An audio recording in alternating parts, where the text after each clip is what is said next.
cy'itangiriro, igitabo cy'itangiriro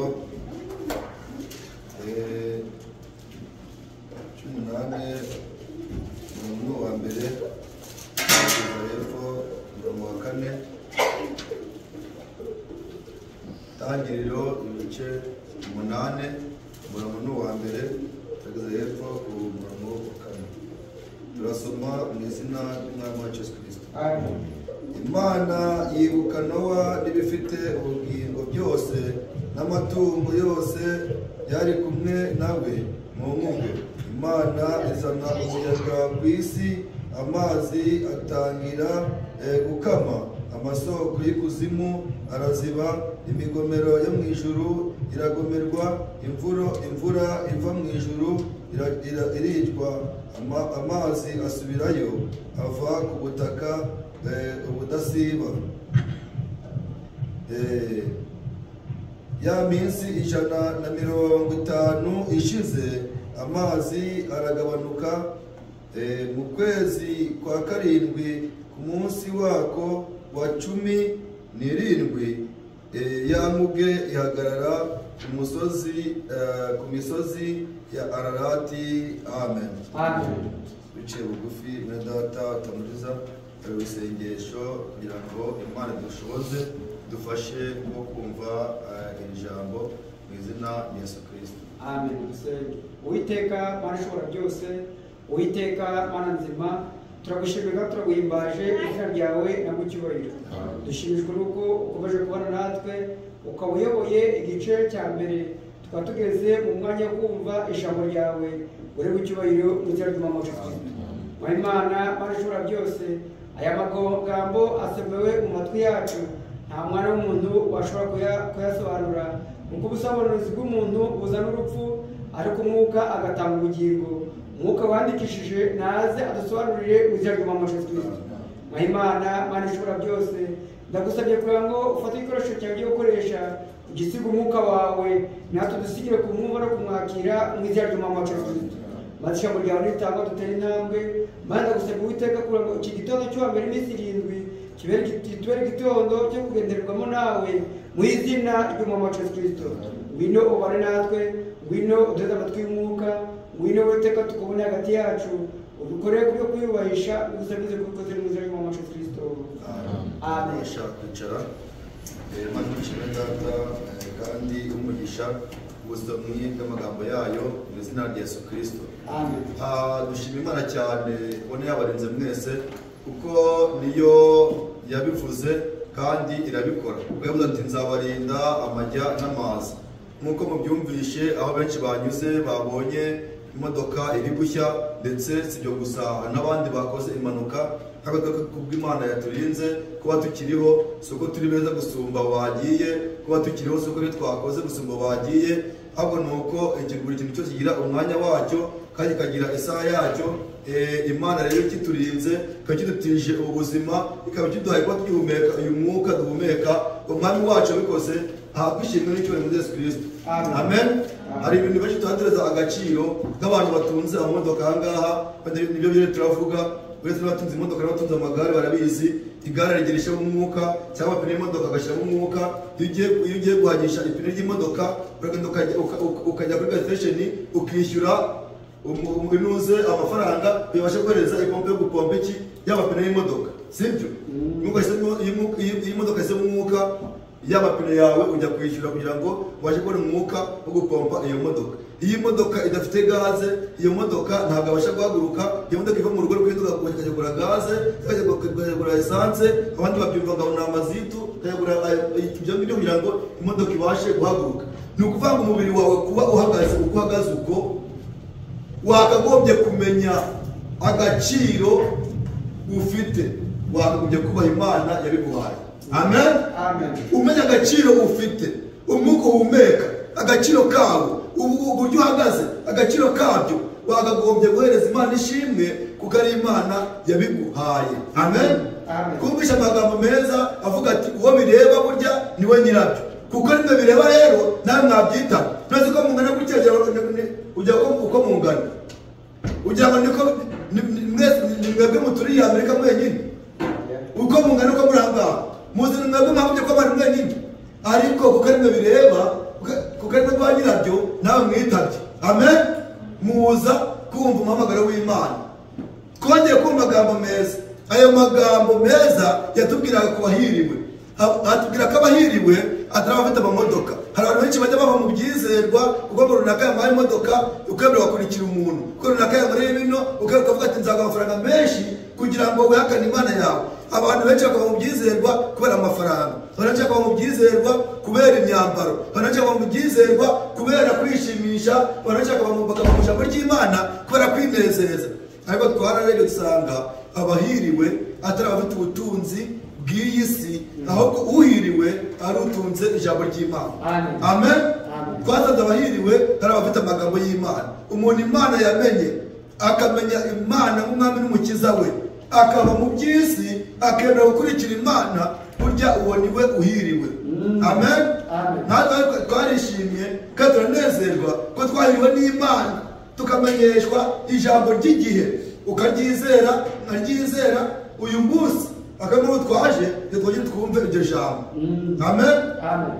Iryo jambo ni gakiza, iryo jambo ni bwo buzima, iryo jambo nizo mbaraga, iryo jambo ni byo kurya. Niyo mpamvu ubona umuntu ahagaze afite imbaraga, burya ntabwo umuntu yagira imbaraga atariye. Ntabwo umuntu yabasha kwizera ngo yubahe Imana nta jambo ry'Imana riri muri we. Ijambo ry'Imana uraryumva ukaryizera. Iyo riri muri wowe ndiguhereza kumvira, ikaguhereza kugenda neza, intambwe zawe zigenda neza muri rugendo kubera Imana iri mu ruhande rwawe. Amen. Biravuga ngo niba Uwiteka ari mu ruhande rwacu, niba Uwiteka ari mu ruhande rwawe, ese umubishe wawe yaba nde? Ku Uwiteka ari we imbaraga zacu, ku Uwiteka ari we byose, ese waba iki umufite? Amen. Kubaho ni Kristo. Imana yacu rero itubeshaho ikatugira uko turi uku, reka tuyishimire mu izina ry'Umwami wacu. Amen. Yewe ry'Imana bihora ari byiza kandi binaryoshye. Nanone twongeye kugaruka kugira ngo tuganire amagambo meza. Aya magambo nibwo buzima. Ijambo tumaze gusomerwa hano ni ijambo mu gitabo cy'Itangiriro. Umwami Imana agenderera Nowa, aravuga ati mbonye ko ibyaha bigomeje kuba byinshi muri iyi si. Abantu bari kwijuguta mu byaha. Ntimugire ibyaha biriho none gusa, ahubwo Uwiteka yaje kugira ngo dukize imbaraga z'ibyaha, kugira ngo Uwiteka dukize tuve mu bibi dukora ibyo Imana ishaka. Kuva na mbere hose abantu bajyaga bakora ibyaha, uri kumva, ariko abantu bakora ibyaha ntabwo banezezaga Imana. N'umuntu ukora icyaha anezeza Imana, ahubwo abantu bakora ibyaha bibabaza Imana. Bimaze kubabaza Imana, Imana ubwayo iramanuka ibwira Nowa iti nabonye ko mu isi hari ibyaha byinshi, none iyi si igiye kwirimbura. Ibihumeka byose abantu naremye ngiye kwarimbura mu isi kuko bakabije kugira ibyaha byinshi. Niyo mpamvu tubabwira ngo nta mwana w'Imana ukwiye gukora ibyaha. Amen. Nta mwana w'Imana ukwiye kwifatanya n'abanyabyaha, kuko ibyaha byose ni ikizi imbere y'Uwiteka. Icyaha ni nuko imbere y'Uwiteka. Niyo mpamvu dukwiriye gutandukana n'ibyaha ndetse n'ikibi n'igisa nacyo, tukemera kuba bera kuko Uwiteka nawe ari uwera. Amen. Imana umugisha yo kubyumva mu izina rya Yesu Kristo. Nuko ngiye kurimbura ibihumeka byose, ibintu, inyamaswa n'abantu naremye. Kubera iki? Kuko bakabije kwifuruta mu byaha. Ibyo byabaza Uwiteka. Uwiteka araza areba Nowa, aravuga ati Nowa, narebye abantu bose nsanga ari wowe wenyine ufite kwizera. Amen. None Nowa, imisiyo ntigiye guhereza. Ijambo niri ngiri, genda wibarize inguge, utunganye inguge. Iyo nguge iratunganya niyo kuzagukiza n'abawe n'abazemera kwinjira bose muri iyo nguge. Nowa abaza inguge, ari kubwiriza iby'agakiza ati imvura igiye kuzagwa. Iyo mvura izagwa kubera iki? Igiye kuzagwa ariyo kurimbura ibintu Imana yaremye, kuko ibyo bintu byose bikaba byo kwibanda mu byaha. Amen. Nuko twasomye ngo Imana yibuka Nowa n'ibifite ubugingo byose n'amatungo yose byari kumwe nawe mu nguge. Imana izana umuyaga ku isi, amazi atangira gukama. Nuko icyo gihe rero, igihe Nowa ari muri iyo nguge, Nowa amazemo iminsi, Imana ngiza kwibuka Nowa. Imana yibutse Nowa ryari kuko arabwiye ngo ndabakiri mugihe hanyuma winjiremo n'iki n'abazemera bose, winjiremo n'umuryango wawe ukiyo mugereye kubakiza, hanyuma ngo n'ukunda mbasha kurimbura iyi si, kuko iyi si n'ibirimo byose bikabije kwihuta mu byaha. Nta mwana n'umwe akwiye kuba mu byaha, mwana akwiye kwizera agatandukana n'ikibi n'igisa nacyo. Hano ku bice 7 umurongo wa mbere baravuga ati Uwiteka ababwira Nowa ati ngo injira mu nkuge n'aba mu nzu yawe mwese, kuko ari wowe nabonye ukiranuka mu maso yanjye muri iki gihe. Ngo Uwiteka abwira Nowa ati injira mu nkuge, amen, ngo n'aba mu nzu yawe mwese, kuko ari wowe nabonye ukiranuka. Mbese nawe imbere y'Imana wahamirizwa, Imana ikaguhamiriza, abantu baguhamiriza koko murakiranuka mu byo uvuga, mu byo ukora, uko ureba, uko ugenda, Imana yaguhamiriza kuko nabonye ari wowe wenyine ukiranuka. None ndagutegetse itegeko niri, injira mu nkuge n'abawe bose, amen, ngo mu matungo yose no mu nyamaswa zose zitazira ujyanemo 7 ibigabo ibigore, no mu nyamaswa zizira ujyanemo 2 ingabo n'ingore, no mu nyoni n'ibisiga byo mu kirere ujyanemo 7 ibigabo n'ibigore, kugira ngo urubyaro rwabyo ruzarokoke rube mu isi yose, kuko iminsi 7 nishira nzazanisha imvura mu isi iminsi 40 ku manywa na nijoro, nkarimbura ibifite ubugingo naremye byose, nkabitsemba mu isi. Nowa akora byose nk'uko Uwiteka yabimutegetse, amen. Mwakira ijambo ry'Imana. Nuko Imana ibwira Nowa ati injira mu nkuge. Yarabwiye kubera iki? Ko yabonye ari gukiranuka. Ese mwamenye impamvu yabwiye Nowa ngo ufate inyamaswa cyangwa ufate amatungo 2 ikigabo n'ikigore, ufate 7 ikigabo n'ikigore. Kubera iki? Kuko Uwiteka yagiye kurimbura isi, yagiye kurimbura ifite imyuka ibihumeka byose, ariko Uwiteka kujya abikoze anafite urukundo, amen. Yego afite urukundo kuko arazi ko nyuma yaho abemeye bakinjira mu nkuge bakarokoka, n'ubundi bazongera bakabaho bakororoka, amen. Abagabo bakabaho, abakobwa bakabaho, abagore bakabaho. Niyo babwira ati ufate 2 ibigabo ibigore, 2 ufate 7 kubera iki? Kugira ngo hanganye igihe cyose Imana yamaze kubarokora, Imana bazongere babeho mu buntu bw'Imana. Burya Imana yabikoze bifite urukundo rwinshi. Ndashaka kurimbura ngo bashireho bashaka abemeye bakajya amagambo y'Imana, no bonyine Imana izigama, no bonyine Imana yitaho. Nuko baragenda baba mu mujye wo kwiteka babimutege muri ubishwe cyabo bivuze ngo nuko Nowa akora byose nk'uko Uwiteka yabimutegetse, amen. Nawe ujye wemera n'ibishaka kubeho neza, urame, ushaka kugira ubuzima bwiza, ujye wumvira kandi wumvire ijambo ry'Imana. Nuko Nowa akora byose nk'uko ijambo ry'Imana, nk'uko Imana yabimutegetse. Baragenda bajya mu nkuge, bamaze kuba mu nkuge iminsi iragenda iba myinshi, amen. Iminsi iragenda iba myinshi bari mu nkuge, babamo igihe kigeze, maze ngo Nowa aravuga ati none ko muri minsi ba myinshi ngo riki Uwiteka maze ngo Nowa arangije ngatuma igikona, ibikona byo byari biri muri iyo nkuge, ibikona byari birimo nabyo, kuko yavuze ngo yafashe ngo n'ibizira ngo 2 ibyo byose byari birimo.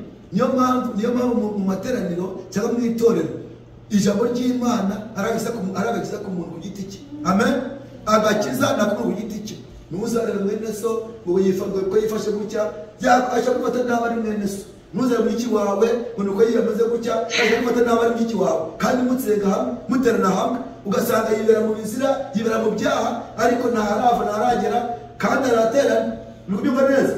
Niyo mpamvu ari byiza rero warumvisha ijambo, warakira ijambo, ukamenya ko ijambo agakiza arakumuntu ku giti cye, amen. Nurebe so yananirwa, nureba mama wawe yananirwa, nureba umuntu wari we wese nimba arahamagawe, we urebe imbere yawe, ukurikire agakiza, ukurikire ijambo, uko ijambo rero rizarokora. Ntabwo kwizera kwawe byangiza, ahubwo kwizera kwawe bizagukiza, kwizera kwawe bizakubeshaho, kwizera kwawe nibwo buzima, amen. Nukuvuga ngo kwizera k'umuntu ni nk'umuntu wabashije kubaho akiga amashuri yamara kurangiza bakamara diplome. Ese ya diplome ikabaza mwe mwiga nyiri diplome iyo apfuye ayisize umuryango. Hari cyangwa ari umuryango.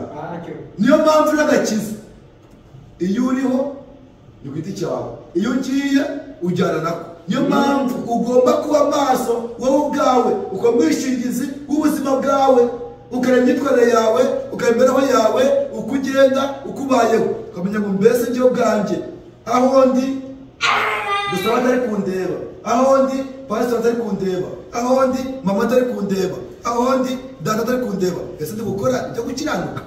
Ese ndi gukora Imana irabishima? Nawe ukigenzura, aho waba uri hose, waba uri ku mashuri, waba uri ku kazi, ukaza ibyo gukora byose uhagaze neza n'amagambo y'Imana. Amen. Imana umugisha mu izina rya Yesu Kristo. Aba dukoreza amagambo avuga ngo kwibukwa n'Imana. Kwibukwa n'Imana. Ese wakwibukwa n'Imana ryari? Igihe ufite ibibazo hamagara Uwiteka, utabaza Imana. Imana yibutse Nowa, nawe kwibuke. Amen. Nuko ngo Nowa amaze ko igihe kibaye kirekire arangira atuma igikona. Amaze gutuma igikona arakigira ati kigende kijya kureba uko hanze bimeze. Igikona kigezeyo gisanga hariyo inyama ibyipfishije, ibyishwe n'imvura, imirambo. Igikona ko igibundi gisanga kitungirwa n'ibyapfuye, kiragenda kirarya, kijya mu mayara gifata imitsima, cyenda gifata iminopfu ngo kirarya, kiranezerwa, kibera mu isi kuko aribwo buzima bw'igikona. Niyo mpamvu kumva baravuze ngo yewe uyu muntu ngo nk'igikona. Kubera iki? Ntabwo ari igikona ko mitere, ahubwo afite umwuka w'igikona. Urumva neza?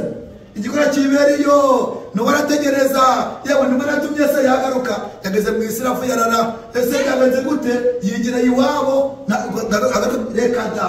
Niyo mpamvu uzabona abantu bizeye namara kugenda agenda ubutazagaruka. Yibuke umubaze yewe unasigaye abahe, ubaririze yewe runaka yageze iwabo. Urumva neza? Bibera turabasha twigenge, ariko burya umwuka w'igikona ntabwo kwe kuba mubana b'Imana, ko dukwiye kuba abana b'Imana by'ukuri. Hanyuma no waricara arategereza ngo kizagaruka, reka da. Arambije nyuma yaho ngatuma inuma. Amen. Arangije ngatuma inuma ngo igezeyo, igenda mu kirere ishaka cyane aho guhagarara heba, isanga amazi aracyuzuye, isanga ibintu bimeze nabi. Inuma ngo iragaruka, maze ngo Nowa ngarambura akaboko, ayisingiriza akaboko, ayisubiza mu nguge. Ariko Imana y'imbabazi nyinshi, Imana y'urukundo rwinshi, yarambabwira uno munsi nuko Imana ngo yibuka ko Nowa ari ahantu mu nguge. Aho hantu Imana yarebye iravuga ati nkwiye kubakiza kuko isi ibyari birimo byose yakoze umurimo ashinzwe. Amen. Uko Imana yakoze umurimo ashinzwe, yakoze ibyari byayizanye, aravuga ati ariko Nowa n'abinjiye mu nguge bose igihe kirageze nkwiye kubakiza. Nuko kuzayo Uwiteka yibuka Nowa. Arangije nuko ngagomera imigomero yo mu ijuru, buriya kwanga amazi yari yagomoroye arafungura amasoko yose, amazi araza, amazi yuzura isi. Nuko ngo yamunyagenderemba hejuru. Ariko Imana yibutse Nowa, biragenda ngifunga imigomero yo mu ijuru, amazi arahagarara, amazi arakama, ari mu isi warumuka. Nuko yamugiragenda ngagara gasozi ararata. Amen. Siko twasomye. Nuko yamugiragenda ngagara gasozi ararata. Ngo kubera iki? Uko bari bibutswe n'Imana. Ni ukuvuga ngo nawe niba ufite ibibazo runaka, nawe niba ufite ingorane runaka, jya usenga Imana kandi wizeye Imana ibasha kukwibuka. Amen. Hari abafite ibibazo bitandukanye, hari abafite ingorane zitandukanye, ariko murabizi ko amasengesho ari ingabo. Iyo usenze kandi ugasaba wizeye, Imana yagufasha kandi ikagusubiza mu izina rya Yesu Kristo. Jya usenga Imana, nawe Imana yibutse Nowa, Imana yibutse Danieli mu rwobo rw'intare, Imana yibutse Saduraki, Meshaki na Abedenego. Uko bahagarariye Imana ku rwego ry'umuriro, Imana irazibana nabo. Nawe ndagira ngo usenge Imana ijye kwibuka, nawe usabe Imana ibashe kugenda nawe ikuyobore mu nzira zawe. Basi usenge usabe Imana kugira ngo nikwibuka ibashe kuneshereza ibibazo byawe mu izina rya Yesu Kristo. Amen. Kwagaragaza amagambo meza, amagambo yo kwibuka. Ese waba uri mu ngorane, ukabona mu bintu bitandukanye, ukabona hari ikintu cyakunaniye, ukavuga ati Imana iranyibagiwe, ese nanjye Imana yamenya, ese nanjye Imana iranzi. Oya, saba Imana, Imana irumva, nawe Imana ikwibuka. Amen. hano amagambo meza turi gusorezaho amagambo mu gitabo cya Yakobo n'abashatse kuyasoma ariko ntimuzagisome. Ni Yakobo igice cya mbere umurongo wa 5 aravuga ngo ariko niba hariho umuntu muri mwe ubuze ubwenge, niba hariho umuntu muri mwe ubuze ubwenge, abusabe Imana iha abantu bose ni itimana itishama, kandi azabuhabwa. Ariko rero usaba asabe yizeye, ari ntacyo ashidikanya, kuko ushidikanya, umuntu wese ushidikanya ameze nk'umuraba wo mu nyanja ujyanwa n'umuyaga. Amen. Ni ukuvuga ngo umuntu wese ujyanwa n'umuyaga ngo agashushubikanwa umeze atyo, ugiye kwibwira ko azagira icyo ahabwa n'umwami Imana, kuko umuntu w'imitima ibiri anamuka mu nzira ze zose. Amen. Ni ukuvuga ngo niba usaba ijambo rya ntibabwire utubere inyunganizi kugira ngo twamaze kumva mu gitabo cy'itangiriro. Niba usabe wizeye kandi udashidikanya. Impamvu ubona hano twese ari abasore ari inkumi tunanirwa tukaducika intege ukenda wiheba, ni uko usaba ushidikanya ukenda ariko se nzabishobora. Kongera ku batipe bagenzi banjye bari kwimara akayoga nkumva nanjye mu ndango nagasoma, kongera ku bantu bari gukina ibi n'ibi nawe nkumva nabikora, ukagenda. Ni ukuvuga ngo icyo gihe ufite gushidikanya muri wowe, ntabwo usaba Imana ngo imbaraga, izo mbaraga zigutere gukomera ku magambo yumvishe. Biravuga ngo umuntu ushidikanya agashishikirwa n'umuraba ajyanwa hirya no hino, ngo bene uwo umuntu umeze gutyo nganamuka mu nzira ze vuba. Amen. Imana ibarinde gushidikanya kandi ibarinde kunamuka mu rugendo rwanyu. Imana ibahereze gusenga. Nimusaba mujye musaba mwizeye mudashidikanya, uko Imana yibutse abatubanjirije kavuga ati ukuntu Saduraka na Meshaki na Abedenego bamagarariye bakamamya bakagusengesha ibishushanyo nubwo bari bonyine, ariko nanjye nibutse ko ari abagabo bo kwizerwa. Imana yamanuka ibara nabo mu muriro. Daniel amutema urwobo rw'intare, ntiyatekereza ko intare zimaze imyaka zishonje ziramutanyaguza. Aravuga ati naho napfa, naho rwaba urupfu, naho nagisonza nkagira inzara, ariko Imana twizeye ni Imana y'ukuri. Imana irebye Daniel ukuntu yayihamirije, Imana yibuka Daniel iramanuka ibara nawe mu rwobo rw'intare. Intare ntizamurya kandi zari zishonje. Ese muzi ngo Imana ikintu naniwe? Impamvu tutagira icyo tubona ni uko dusaba nabi, ariko nusaba usabe wizeye, umenye ko Imana ishobora byose.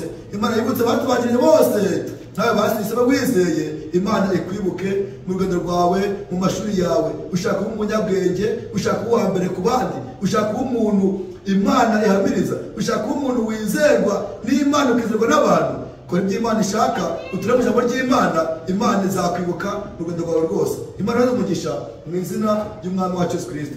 Twaganaga aya magambo, ijambo ryiza, tubabwira ko ari ukwibukwa n'Imana. Imana ibare namwe kandi bashoboze mu izina rya Yesu Kristo. Akaririmbo ka meditasiyo kugira ngo dusenge iri jambo Imana ikomeze mu mitima yacu, hanyuma dutandukane mu izina rya Yesu Kristo. Amen.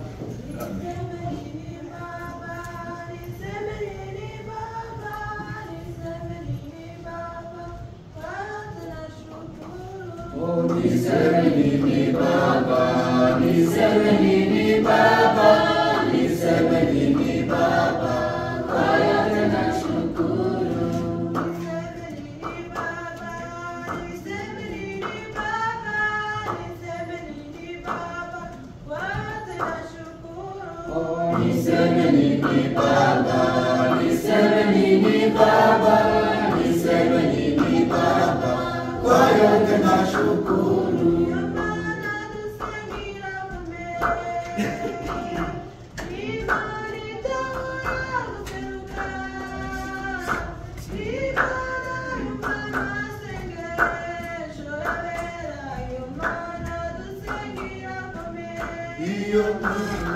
Yomana dusengira kumere, Imana itabura guseruka, Imana yumva amasengesho, Yomana dusengira kumere. Wera Mana yacu kandi dukunda Yesu Kristo.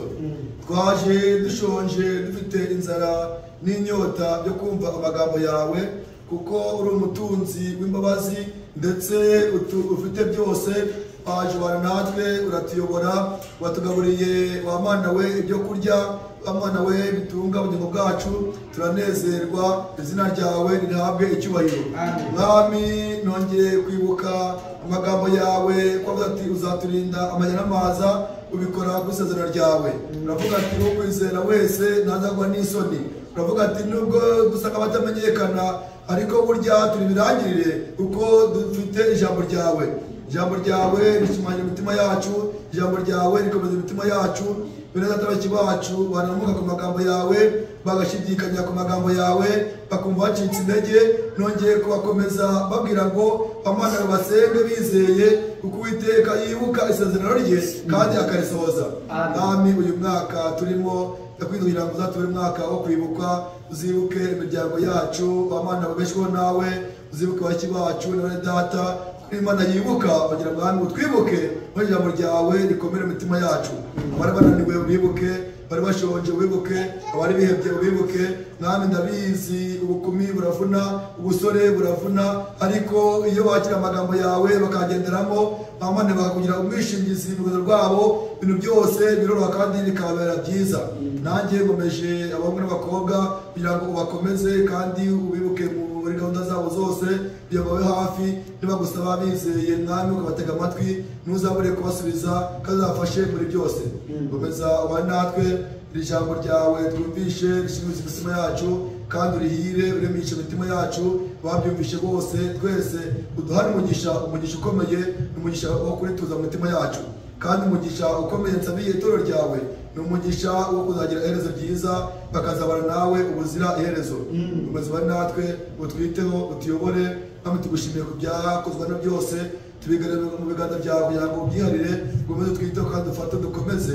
Ijambo ryawe ritubere ingabo dukingira, ijambo ryawe ritubere ikiraro, ijambo ryawe ritubere akabazo twicumba, ijambo ryawe ritubere byose. Mwami, ryari ijambo ryiza, turinde kurisiga aha ngaha, kwa kundi bamwe babyumva bigaca mu matwi mu yandi mu kundi. Ariko Mwami, ijambo ryawe rikomeze, tujye turyuza turitekerezaho kugira ngo tubere impamba muri byo turimo. Tubyambaye twinginze kandi twizeye muri byose ko tubyambaye twisunze izina rikuru ry'Umwami wacu n'Umucunguzi wacu Yesu Kristo. Amen. Amen.